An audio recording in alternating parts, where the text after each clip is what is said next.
Hello everyone, मैं आपकी दोस्त विद्या छेत्री आप सभी का स्वागत करती हूँ आपके अपने ही यूट्यूब चैनल हिंदी क्लासेस में। तो दोस्तों, आज हम पढ़ने जा रहे हैं कहानी चंद्रदेव से मेरी बातें। कहानीकार हैं बंग महिला। यह कहानी सरस्वती में सन 1904 ईस्वी को प्रकाशित हुई थी। तो चलिए आगे कहानी पढ़ते हैं। भगवान चंद्रदेव, आपके कमलवत कोमल चरणों में इस दासी का अनेक बार प्रणाम। आज मैं आपसे 2-4 बातें करने की इच्छा रखती हूँ। क्या मेरे प्रश्नों का उत्तर आप प्रदान करेंगे? कीजिए, बड़ी कृपा होगी। देखो, सुनी अनसुनी सी मत कर जाना। अपने बड़प्पन की ओर ध्यान देना। अच्छा, कहती हूँ, सुनो। मैं सुनती हूँ आप इस आकाश मंडल में चिरकाल से वास करते हैं। क्या यह बात सत्य है? यदि सत्य है तो मैं अनुमान करती हूँ कि इस सृष्टि के साथ ही साथ अवश्य आपकी भी सृष्टि हुई होगी।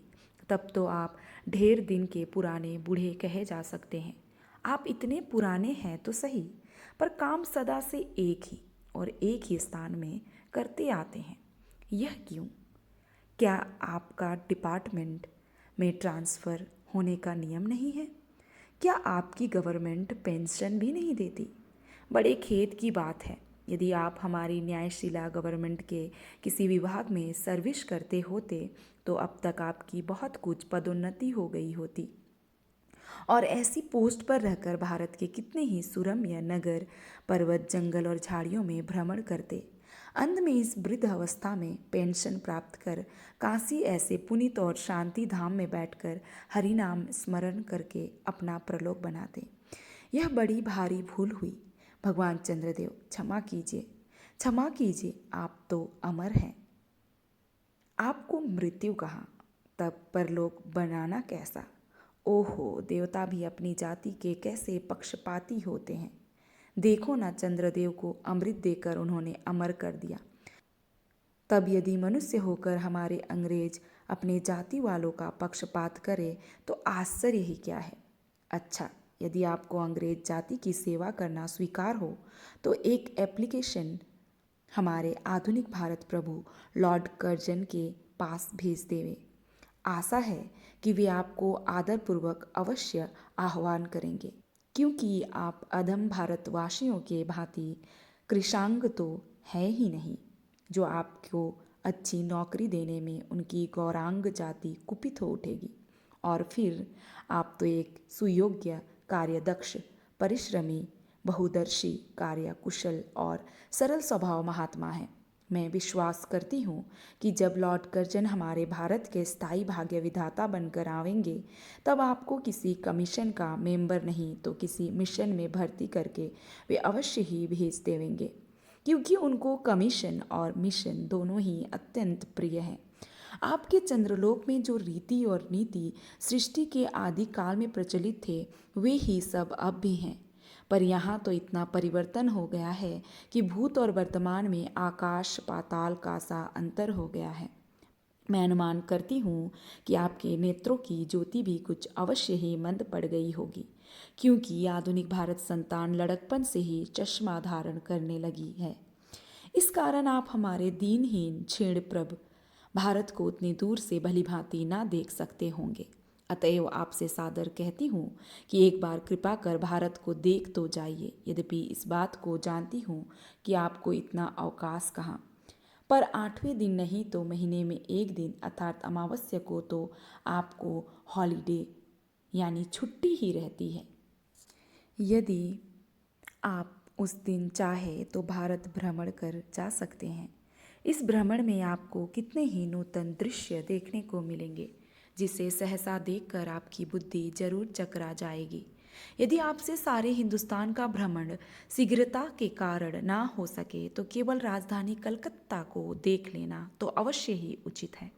वहाँ के कल कारखानों को देखकर आपको यह अवश्य ही कहना पड़ेगा कि यहाँ के कारीगर तो विश्वकर्मा के भी लड़कदादा निकले।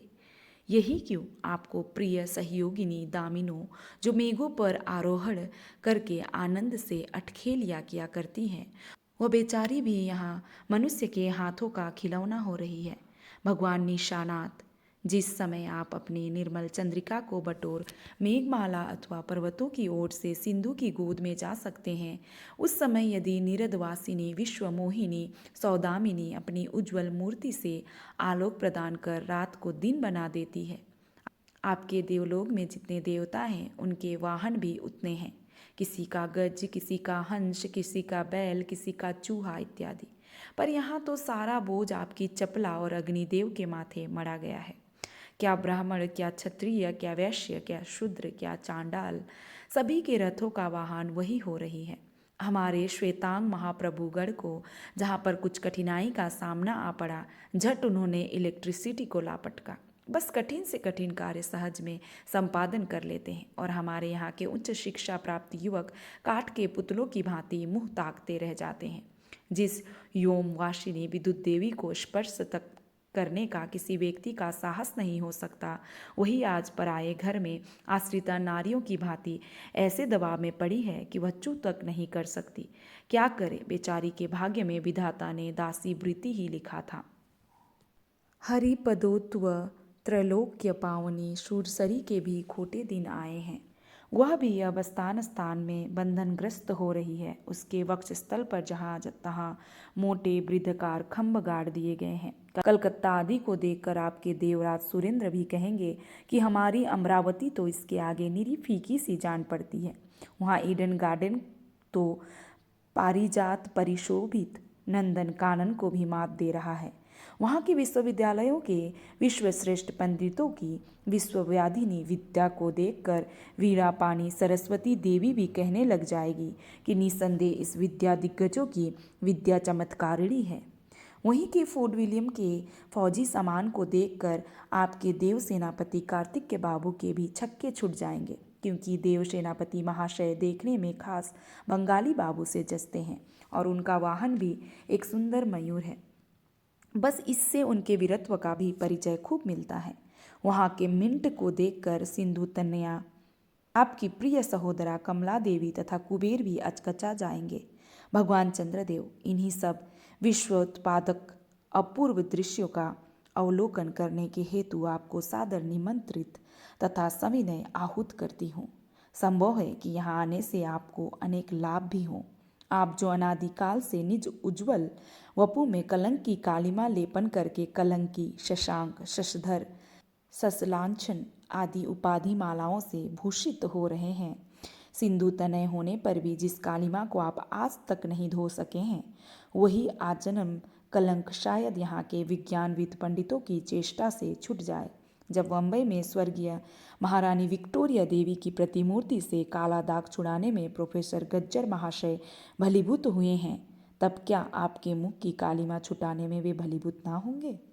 शायद आप पर यह बात भी अभी तक विदित नहीं हुई कि आप और आपके स्वामी सूर्य भगवान पर जब हमारे भूमंडल की छाया पड़ती है, तभी आप लोगों पर ग्रहण लगता है।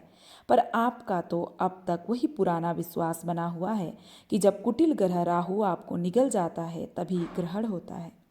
पर ऐसा थोथा विश्वास करना आप लोगों की भारी भूल है। अतः हे देव, मैं विनय करती हूँ कि अब आप अपने हृदय से इस भ्रम को जड़ से उखाड़ कर फेंक दें। अब भारत में ना तो आपके और ना आपके स्वामी भुवन भास्कर सूर्य महाशय ही के वंशधरों का साम्राज्य है, और ना अब भारत की वह शस्य श्यामला स्वर्ण प्रसूता मूर्ति ही है। अब तो आप लोगों के अज्ञात एक अन्य द्वीप वासी परम शक्तिमान गौरांग महाप्रभु इस सुविशाल भारतवर्ष का राज्य वैभव भोग रहे हैं। अब तक मैंने जिन बातों का वर्णन आपसे स्थूल रूप में किया, वह सब इन्हीं विद्या विशारद गौरांग महाप्रभुओं के कृपा कटाक्ष का परिणाम है। यूँ तो यहाँ प्रतिवर्ष पदवीदान के समय कितने ही राज्य विहीन राजाओं की सृष्टि हुआ करती है, पर आपके वंशधरों में जो 2-4 राजा महाराजा नाम मात्र के हैं भी, वे काठ के पुतलों की भांति हैं। जैसे उन्हें उनके रक्षक नचाते हैं, वैसे ही वे नाचते हैं। वे इतनी भी जानकारी नहीं रखते कि उनके राज्य में क्या हो रहा है, उनकी प्रजा दुखी है या सुखी।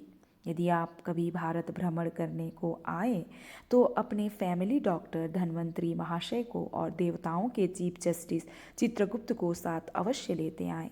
आशा है कि धन्वंतरी महाशय यहाँ के डॉक्टरों के सन्निकट चिकित्सा संबंधी बहुत कुछ शिक्षा लाभ कर सकेंगे। यदि प्लेग महाराज आपके चंद्रलोक या देवलोक में घुस पड़े तो वहाँ से उनको निकालना कुछ सहज बात ना होगी। यही जब चिकित्सा शास्त्र के बड़े बड़े पारदर्शी उन पर विजय नहीं पा सकते, तब वहाँ आपके देवलोक में जड़ी बूटियों के प्रयोग से क्या होगा।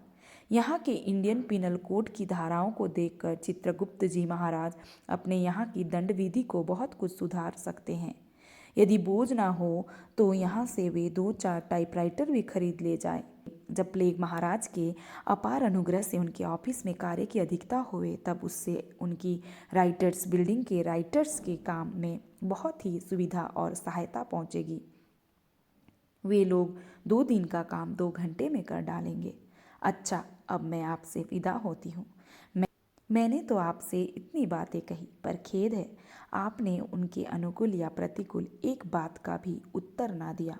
परंतु आपके इस मौनावलंब को मैं स्वीकार का सूचक समझती हूँ। अच्छा, तो मेरी प्रार्थना को कबूल करके एक दफ़ा यहाँ आइएगा ज़रूर। एक बंग महिला। धन्यवाद।